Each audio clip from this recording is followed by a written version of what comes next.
جھوٹ رزق کو کم کر دیتا ہے۔ ظلم اور غرور کی سزا دنیا میں ضرور ملتی ہے۔ دینا شروع کر دیں، آنا خود ہی شروع ہو جائے گا، عزت بھی اور رزق بھی۔ ظلم اور والدین سے بدسلوکی دو ایسے گناہ ہیں جن کی سزا اللہ دنیا میں ہی دے دیتا ہے۔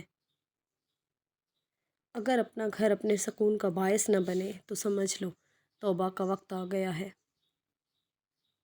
حرام کی کمائی اگرچہ شکلیں نہیں بگاڑتی لیکن نسلیں ضرور بگاڑ دیتی ہے۔ کسی کو دکھ نہ دو، کہیں اس کا دکھ آپ کی دعاؤں میں رکاوٹ نہ بن جائے۔ میں نے یقین کے ہر درجے پر اپنے اللہ کو پایا ہے، الحمدللہ۔ لوگوں کو آپ پہ تبدیلی نظر آ جائے گی لیکن اپنا وہ رویہ نظر نہیں آئے گا جو اس تبدیلی کی وجہ بنا۔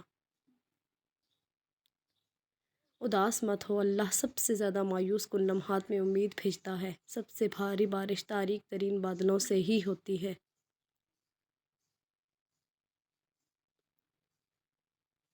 ہمیشہ اپنی چھوٹی چھوٹی غلطیوں سے بچنے کی کوشش کرو کیونکہ انسان پہاڑوں سے نہیں پتھروں سے ٹھوکر کھاتا ہے۔